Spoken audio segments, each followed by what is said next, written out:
Hello guys, how you doing? Henry here, back with another video. And today I'm going to be having a discussion with Dexter and Mpumi of the company Okubabayo.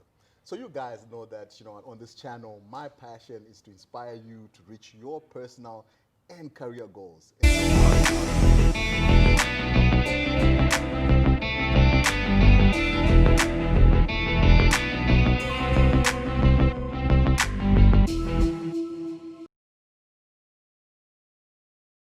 And one of the ways we do this is by obviously interviewing people, who have actually managed to establish successful businesses.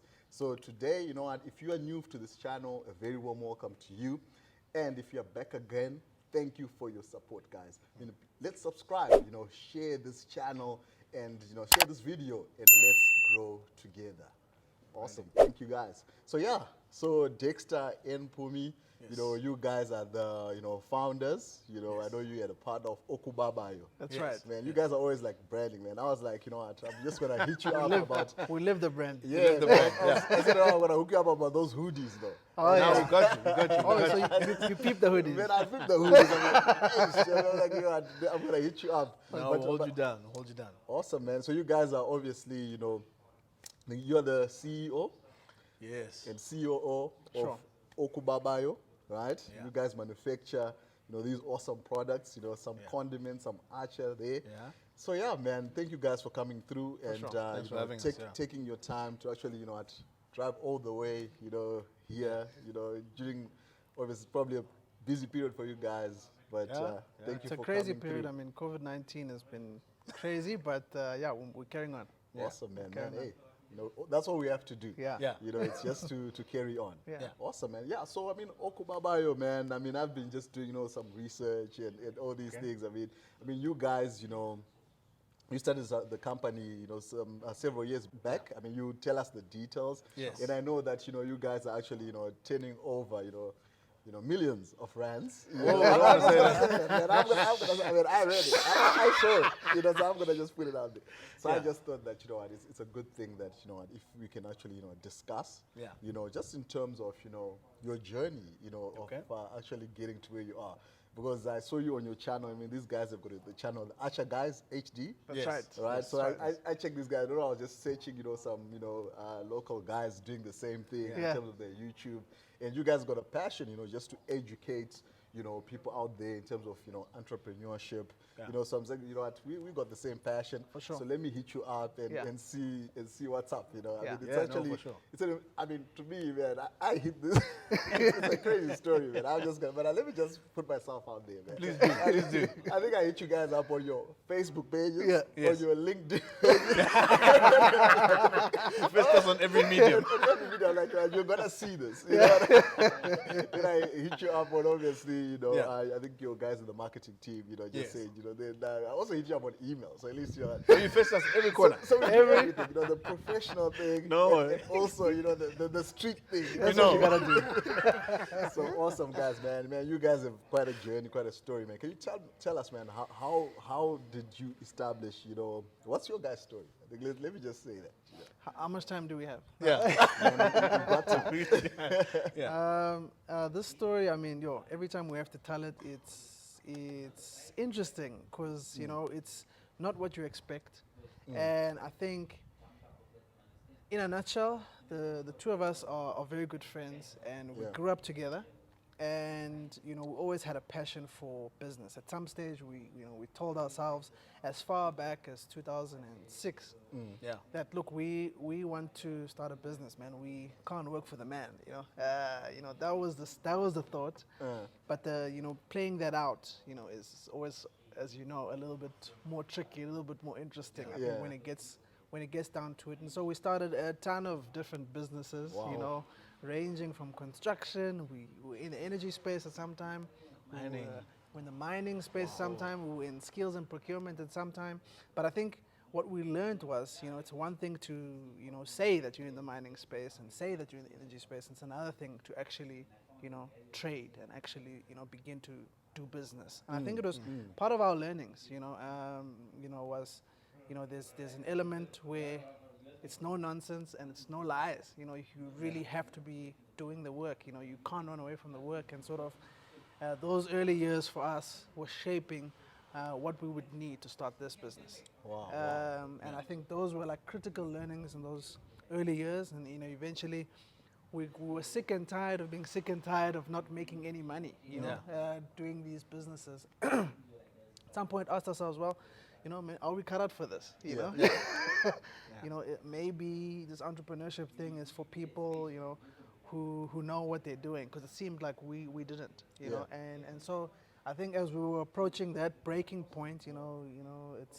seems cliche, but we sort of got on our knees and started to pray and say, hey, Lord, help us, because you know we need a way, you know, we need a way to, you know, get things right, get things moving, and I think that was just before the idea for this business started. Wow. Yeah. Wow. I think, look, one of the things we must mention, I mean, Mpumi's telling you about the early years of us starting many businesses. One of the wrong ideas that we had anyway was that, you know, if you're an entrepreneur, you're the guy just barking orders at everybody. You know, everyone's working for you. That was our idea of entrepreneurship. It wasn't getting down and dirty and actually doing the work. And I think that is it's a huge reason why all our other businesses failed. Yeah. Is we're actually not willing to do the work. We were trying to take a shortcut, get someone else to do the work, and all we want to see is the money. You know. And anyway, the Lord didn't play that game with us. You know, we were very stubborn in our ways. In that we didn't know what hard work was. We didn't believe we had to do hard work. We believed that, you know, we would get all these other people to do the work for us while we get paid. So it was a journey that we had to go on, and it was quite a good journey for us, because it molded the idea of us saying, you know what, let's leave all this nice looking stuff and just get down and do whatever business the Lord will throw us into. Which then now birthed the idea where another friend of ours called Rob, as you know, it was three of us who started the business. We came together and said, okay, guys, you know, we're all working in different places. At the time, Mpumi was working with his mom. I was working in the freight industry. Rob was, you know, on the IT side of things. And we decided, okay, let's just do a business that will be simple, that we could all do while working, you know. We then went to a convention, and at that convention, we saw Acha. So we were at Gallagher Estate. Now, you know, you walk into Gallagher Estate, and it's a convention where they bring products from all over the world. Wow. So our idea was, why don't we import a product, sell it, you know, and that's how we quickly be able to make money without physically being at a place. But then walked into this place, and I mean, there was all sorts of things. There was technology, there was all sorts of products, and then we bumped into a lady who was doing Acha. Wow. And we were like, this is a very weird place to find Acha. You know, it's Gallagher Estate, middle of Midrand, this posh place, and here's this Acha, you know. And we looked at it, and it was like, this lady is doing this Acha, but, you know, we could try this and maybe give it a different face and maybe lift it, you know, lift its image, you know, because Acha's typically that thing that everyone says, you find it, man, on a street corner, someone's mom is making it. It's not that product that we say, okay, you might find this product next to Mrs. Bowles, for instance, you know. It's not that kind of product. A lot of people don't understand Acha, and a lot of people do understand Acha, but are embarrassed to say that they eat this product and and they like this product, you know. So we said, okay, guys, let's take a stab at it. And it started as a joke, to be honest. You know, we were like, let's do it. I mean, our first name actually for this, actually, I don't even know if we can say this on air. It was Zamalek. It was Zamalek. So we were gonna call it Zamalek. Unfortunately, that name was taken, so we couldn't use it. And then, yes, we went into the journey of trying to make this. We tried ourselves first, and yes, it was poison. It was poison. So we got another lady who helped us out, and then over time, the recipe kind of developed itself to where it is right now, to being this product that everybody now knows. So I think we enjoyed the journey of getting started, but we can't lie and say it was an easy journey. Like Mpumi mentioned, the Lord had brought us to our knees, and one of the important things was we started to learn about hard work. You know, so, you know, off with the suit and tie, and like there was times when we would find ourselves with our work clothes inside the mango. You know, so literally in the mango. Literally in the That's mango. not a joke, like inside the mango. So I mean, the early days, maybe if I can give you a picture of what the early days used to look like. We would go to work, everyone would go to work during the day, and we would, from work, 5 o'clock, we'd call each other and say, guys, are we heading to the factory? Yes, we are, because we had rented a small factory and that's where we were working from. And so we would leave our daily jobs and start our other job at about 6 o'clock at night. Yeah. Get to the factory, have dinner, and at that time there was no employees. There was only 3 employees, and that was the 3 of us. You know, Mpumi, myself, and Rob, and we would make everything. So we would do the boxing, the labeling, the mixing, the decanting, the you name it. We were doing it, and that really took It took everything something out of us. Wow. Sure. it took everything out of us. And there's nothing, you know, the other thing about this business, which was tough, is it's not a glamorous business. Yes. Right?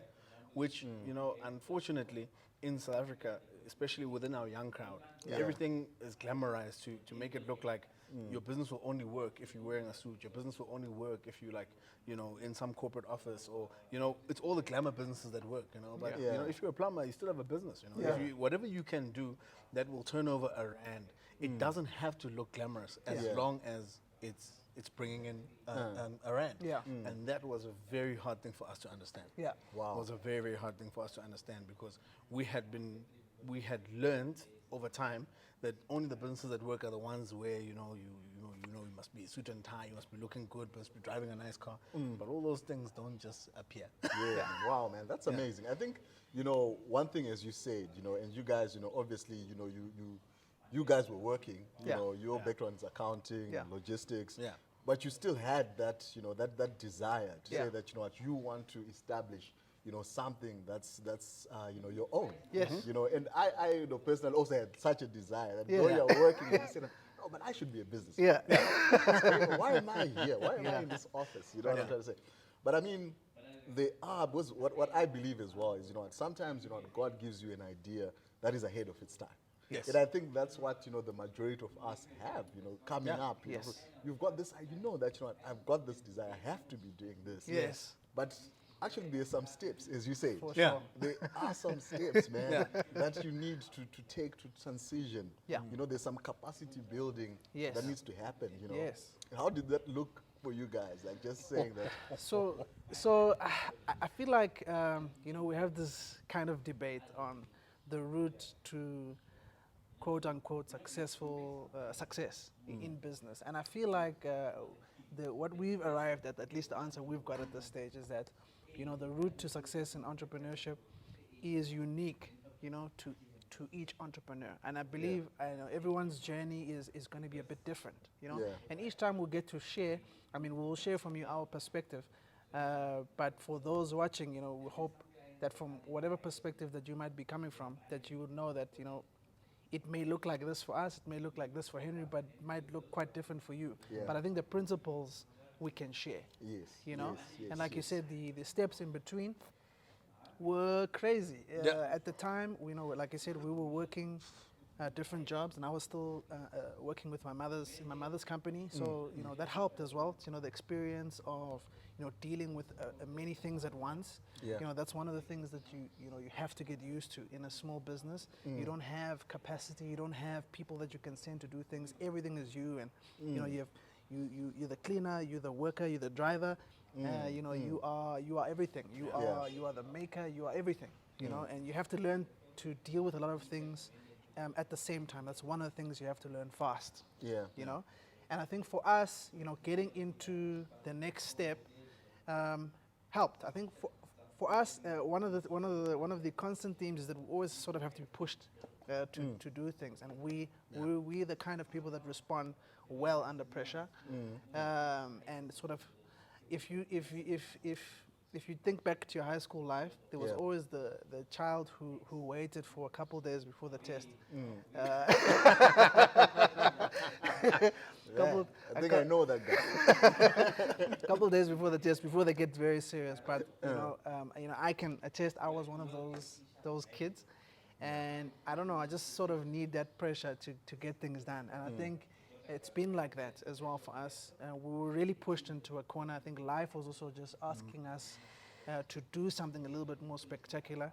Like, you know, this time, it's important that we mentioned, I think, this time as well, this COVID period is an interesting period, and I think it's going to push a lot of people into corners, and I think this will be a time where many ideas, many businesses will be birthed from this period. And I think that pressure was good for us. So I'll give you an example. When we were starting this business, a lot of it was part-time, and because we all had full-time jobs. But at the period that we started, 2015, it was also in South Africa there was the fees must fall protest for the fees to come down for the universities and the like. Yeah. That protest had a direct link to how my mother's business was doing at the time. And because of the things that had to happen in the background, the business sort of went pear-shaped overnight. Now what happened was we went from having a comfortable, month-to-month salary to no salary. Wow. And so that creates interesting circumstances, Yeah. to say, okay, well, I used to have a salary, now I don't. I've just got married, Wow. and I was also so lucky that, we went on honeymoon, and as soon as we came back from honeymoon, we were pregnant as well, so that Wow. was, Yeah. that adds an interesting dynamic to the thing as well. And that forced the side hustle to become the hustle, and I think that also was one of the the factors that got us to start thinking a little bit more creatively, to say, well, we like this thing that's happening on the side, but we actually need to make this be, we need to let this be the thing, Yeah. so we use that kind of pressure to get us going, and I think we needed it. We needed it to keep moving. That was one of the most motivating things to get us to start to do the most difficult stuff about the business. Now that's the thing. When you're starting a business, almost everything that you do in the beginning is difficult. Yeah. And you hear the Steve Jobs and you hear the Elon Musks, and they tell you that you must be determined and all of that. But I feel like some of those, not some of those, I feel like all of it is right, but it helps to have a good motivator, Yeah. something that's going to get you up, a reason to get you up. Yeah. So we were clear. It's either we get this right or we're dead. Have a real life problem. Yeah. Yeah. And I feel like those kinds of circumstances, while they may look bad, if you're in that kind of a situation, can be some of the best motivators to get through that difficult, very difficult first year. Wow. As you know, most businesses rise and fall in the first year. In fact, 90% of them, and it's because it is that difficult. Yeah. Those challenges are crazy. We would need maybe 3 of these shows or 4 of these shows to get Yeah. through some of those challenges. Yeah. I mean, most of those challenges, but that was an interesting period for us, and I think the motivation around that time was good for us. Wow, man. I mean, that's something. I mean, you talk about, the pressure that you talk about, things happen. Yeah. And I think, now a lot of people are finding out that, things happen. Yeah. Especially with this, circumstance that we actually find ourselves in, and which is why, I mean, this is a topic which is, dear to me now, to say that, and you guys, you juggled family. Yeah. Then you juggled another business, Yeah. like work. Yeah. Work, Yeah. being full-time employed. Yeah. And you managed to, and when was this? You said 2015? This is when 2015. you guys started. When we Yeah. started. And you're working, when did you become full-time in your business? So we established the business close to the end of 2015, and then very early on 2016 we needed to be full time. So Okay. full time started 2016. So you did like a year. Almost, let's call it 6 months. 6 Yeah, months. 6 to 7 months. 6 to 7 months after hours, and then after that you have to take So, the plunge. so what do you mean after hours? From when to when? So yeah, that's So, yeah, our true office hours, I mean, look, we'd go to work, like I say, from, 8 to 5. Yeah. And then our actual office hours would start at about 6:30 to 3, 4 in the morning. Yeah. And, you get home, you shower, you wear your work clothes, then you take a nap for an hour, and then you back on the road. You have to go to your normal job as if you were asleep with everybody else. So, yeah, I mean, look, we had to make time. So our weekends were off. We're at work, basically, doing this business. And every other spare time that we had, we were in this business. Look, to be honest with you, I think we took quite a risk. Thank the Lord that our families decided to stay with us during that hard time. Yeah. But I think another thing that we learned very quickly is that this thing of wanting to be an entrepreneur is extremely taxing on your family. And your Yeah. family doesn't choose to be an entrepreneur. You must remember that. Yeah. You're the one who's choosing to do that, but they're going to pay the price Yeah. for a very long time, and it's an amount of time that you can't determine. Yeah. So you can't say, okay, no, honey, it's okay. It's going to be tough like this maybe for for 2 years. You don't know that. You know, is it going to be tough for 5 years? You don't know that. You just have to say to them, look, I'm trying what I can, and I have no choice but to do what I'm doing right now. And then push on, you know. So, I mean, we had no spare time, if we're honest, you know. And if we had that spare time, we would catch up on sleep. You know, we would catch up on sleep. So, yeah, it was a very interesting period. And to be honest, I don't think that ever changes. You know, as an entrepreneur, the thing that chases you the most always is pressure. You know, if it's not pressure to start the business, it's pressure to keep the business going. If it's not pressure to keep the business going, it's pressure to make sure that all the employees, you know, have their salaries at the end of every month. If it's not that, it's pressure to grow the business. If it's not that, it's pressure to make sure the business survives. You know, there's always that. And I think when you have that, that's probably the best driving factor. Yeah, then you don't care about the time that you have to put in. You'll put in whatever the business requires. Like a baby. If you have a baby, you know, if they cry, you don't have options of whether, you know, I am going to switch this baby off at 8 and I'm going to switch them back on at 9. You know? Whenever the business calls, unfortunately, you have to be there. So if you're going to be an entrepreneur, that's one of the things that you must just be ready for. Is that, you know, you literally take your whole life and throw it in there. And it's an unmeasurable amount of time. Wow, man. And I think so how did you sell this to your wives, right? Because I mean, because you're right. That's a good way to put it. So those are our first customers. If you're married, your first customer is Is your wife. Look, I think, to be honest with you, we don't want to lie and say we had the perfect formula. I think at the time, all three of us were just trying to do what we thought was right. And I think maybe if you dive into the details, probably all three of us did different ways of selling it to our wives. But I think, you know, personally, when I was getting married to my wife, I mean, look, I met my wife in grade 3, and we've been friends, you know, for forever, and we'd been dating for a very long time. Now, my father's an entrepreneur, so I had always seen this entrepreneurship thing, and for me, it looked normal. There was nothing surprising because I grew up around the fact that, you know, my dad could be sitting here right now, 8 o'clock at night with me, and get a call and have to disappear, and I'll probably see him the next day at 8. You know, because that's the life of an entrepreneur. There's no time. So when I started to feel that I felt stuck, I knew that I had to get out of this thing and actually get into business. And that's where we spoke to each other. Like he says, I mean, we spoke to each other, what, 2016? No, not even. It was much earlier. Before. You mean the when we wanted to become entrepreneurs. That's like 2006, 2007. 2006, 2007. I mean, wow. And we felt a pressure. It was like, it doesn't feel like a choice. Anyway, for us. So when I was honest with my wife before we got married, I told her, look, I do want to start my own business, and I don't know what it means. I couldn't lie to her and tell her that I know what it means. I don't know what it means, but if you could just give me a window of 5 years to get this right. If in 5 years I haven't done it, then you've got the right to tell me to go back to work. You know. And she said, okay, so in this 5 years, all I ask is that you make time for me somewhere here in these 5 years. And let's not put anything else except your business and our relationship in those 5 years. And that's how I sold it. Anyway, so every man has his story. So, there's some parts of the story which I still can't tell you. How did I sell it? But I must say, look, I mean, I commend my wife because, I mean, there was a time when, in 2016, we literally would be home for an hour and a half every day, or maybe 2 hours, because we'd wake up at 4, go to the office, you know, do the office, whatever we have to do at the office, disappear from the office and go do sales. So we were on the road the whole day, teaching people how to sell, teaching our sales team how to sell. After that, our whole sales team goes home. We need to go to the office, make sure that whatever was happening in the office is right. You know, are they manufacturing correctly? Are the labels straight?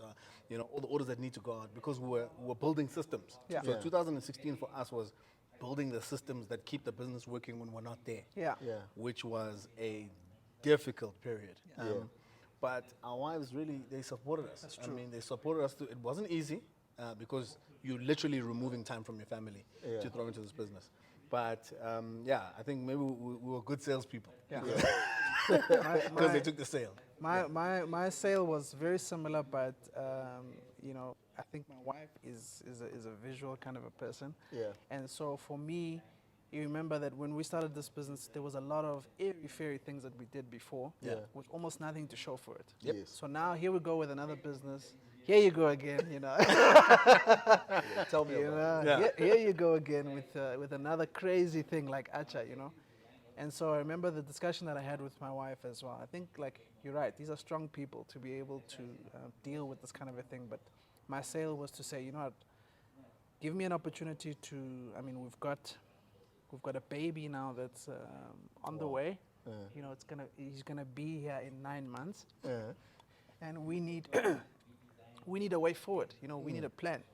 So I could either, you know, dig into the academics, or we could come up with something, you know, creative here that could really change things on a big level. So I think I sold it to a, you know, on a macro level, to say, you know what, look at what entrepreneurship is. And I think the idea of entrepreneurship for most people is legacy, you know, is freedom, is you know, time for family, that kind of a thing that she was really interested in. I think she bought into that.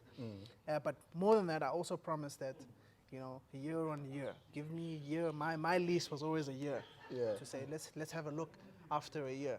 If there's nothing that you can see, touch, and feel, then I agree. Let's give up on this. You know. Yeah. But you know, if there is something, you know, then let me keep going. You know. So I think every year I always have that pressure to say, okay, what's next? What else can I put to the, you know, what else can I put on the table? Show her and say, look, this is what we've done. These are the customers that we have. These are the numbers that we're doing. This is what the growth is looking like. Do you agree that we should keep going? Yes. Okay, cool. And then you know, that's how you keep that buy-in of your family. Also, don't be unfair. That would be the advice I give you. Don't be unfair. If it's not working, it's not working. You know. But that should be the pressure to make it work. You know, and I think that was definitely at the back of our minds. Awesome. All the hours that we were away is to say, look, this has to show for something. I mean, we are not at home most of the time, so you know, we can't be not at home and then also not bring back the bacon. So it was interesting, but I think you're right. If we couldn't sell it to them, then how are we going to begin to sell it to the world? And I think that was the thinking. Awesome, man. Hey, man, I mean, guys, I mean, if you are getting any value out of this video right now, you know, hit that like button, you know, share this video right now, you know, with your friends, man. Share it on Facebook, share it wherever, man. Copy and paste the link, send it to on your WhatsApp story, man. I don't know, man, because it is what it is, man. This is real life. You know, the guys are here, the product, the archer is here. We can see it for ourselves, man. That this is happening, man. This is how you actually do it, man. So, I mean, do you have any words, man, for someone, man, who could find themselves retrenched, find themselves, you know, with a pay cut, you know, find themselves just saying, you know what, I need to do something different. You know, there are even, you know, young people who probably had a certain, you know, career path, but now they're seeing that, you know, things are not really working. You know, any, you know, advice for, you know, for guys who find themselves in a that's always a tough question. You know, I think the one thing that we always, even if you watch our YouTube videos, you'll know we always put a disclaimer to say that, you know, don't think that we know. We're just going to tell you from our experiences. You know, we don't want to be the guys who say they know. Well, that's like a weight loss advice. See a physician. See a physician. Make sure you're You know? clear with your position first. So our disclaimer at the bottom really is always going to be the one that says we're always very careful we try not to come across as the guys who have the answer to everything, because the truth is we don't have the answer to everything, but the answers that we do have are the answers that we experience for ourselves, and the stuff that we learned. So what would I want to hear if I was in that position? I think there's the hard truth, and the hard truth is not everyone's an entrepreneur. Right? So why would we put that advice across? Because sometimes you can go into the entrepreneurship journey, and instead of it building you up, it can actually do the very opposite of that. So I think a person has to be honest with themselves to say, you know, it's not an easy journey, and it's also not the way that it's been portrayed out there to say that, you know, if I go and I register my business at Cipro, tomorrow I'm making R1 million. Wow. It doesn't translate like that. You know, and those that do, I mean, they must give us the secret. We'll give up this business to do that, right? But one of the things, I think there was a very big difference in when we were doing our businesses because we wanted to make money, and when we were actually doing our businesses because we had no choice. Right? This business was the only business where we actually had no choice. We had no security. There was no room to be lazy. Yeah. there was also no room to play. Yeah. Yeah. Right? You know, as Mpumi is telling you, we literally had to come with results day in, day out. Yeah. Because we had made, you know, we had done so many businesses that no one, I mean, everyone looked at it and thought, these guys are crazy. Yeah. You know, and to be honest, you know, we were a little bit crazy. There's and a I thread think- of crazy. Yeah, and a lot of you were very naive and whatever the case may be. But this time around, we had no choice. It was actually our last shot at doing business because our families were saying, guys, we can't play this game anymore. We're now in real life, you know. There's a baby on the line, and I'm just recently married, you know. Rob's got family. There's no time to play. So I think those who are in a space where you might have lost your job, you know, you might have lost your business that you had, and now you have to do another one. I would say this: there probably is no better motivation than not having a choice. You know, so that's the one thing that you definitely got going for you is that if you find that the times are tough, that's something that's going for you because that's a thing that it motivates you whether you like it or not. Yeah. Yeah. You're not going to sleep because you have to give an answer, you know, to your landlord at the end of the month. So I think one of the things that we can advise you on is, you know, take that and use it. You know, pray. Don't forget to pray. Yeah. Don't forget to pray. Hey, you know. And I think another important thing is, you know, if you do have an idea, try it. Try it. Yeah. You know, why not? What else do you have to lose? Yeah. You know, Yeah. if you've lost everything, like I mean, if you've lost everything already, Yeah. why not try the thing that you think could work? Yeah. You know, because if you don't, someone else will. Yeah. Yeah. You know, so I think the advice that we'd give you, we stay trying. Yeah. And we don't have all the answers. And because we don't have all the answers, we're always ready to hear from someone else. Criticism, we're ready to hear from someone else what they think we should be doing better. Even people who know nothing about Acha. Yeah. You know, they come to the stand at DSTV while we're doing tastings and they give us advice about what they think we should be doing with this product. And some advice, you know, it's good for the laugh.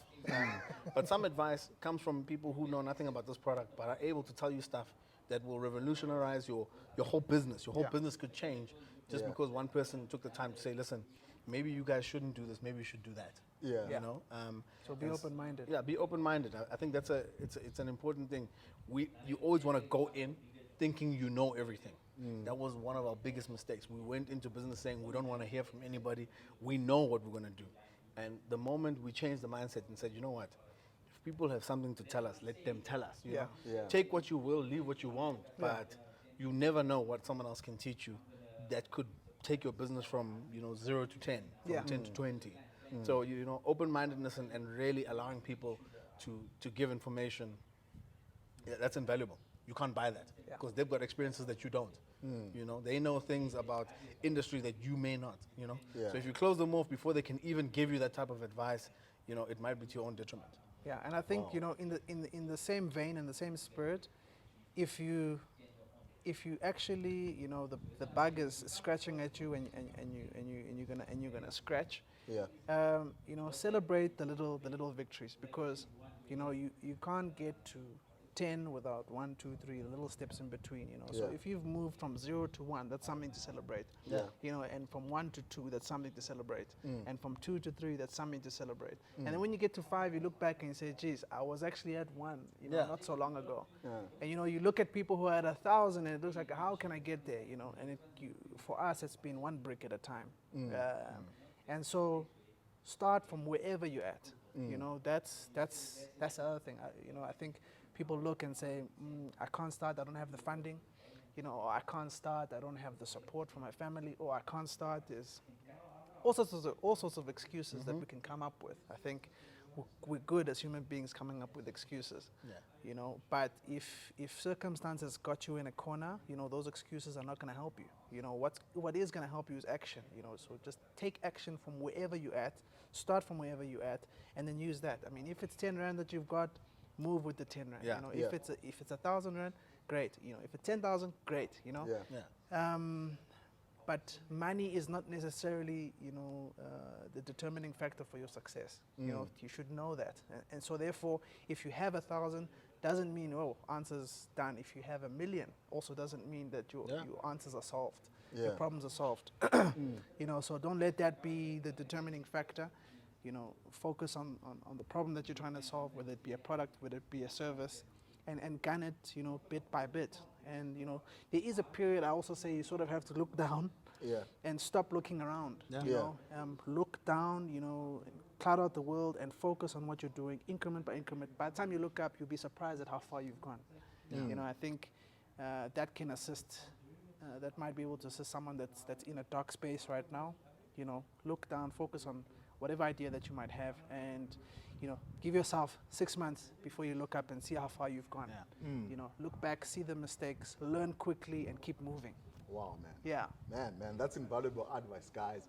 You know, I mean, obviously something for everyone. Yeah. You know, to say these solutions are not, you know, like, you know, it's not blanket solutions, Yeah. Yes. but definitely, you know, you can get one or two things, you know, out of that. So, hey, thank you very much, guys, for, you know, taking your time, you know, to come through. I mean, we're going to have like another, you know, part, you know, another Yeah. video. We're just going to discuss, like, in terms of, you know, how do you actually identify, you know, business opportunities, you know, how do you get funding, you know, partnerships, like the real, you know, hardcore Nitty-gritty. stuff, Yeah. you know, how the, you know, technical stuff, you know, if you will, you know, which, you know, sometimes we don't like, you know, especially Yeah. you know, us guys who've got, you know, charismatic guys, you know, Yeah. like myself, you know.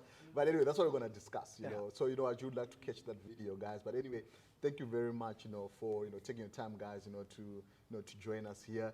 And we will definitely see you on the next video. Cheers, man.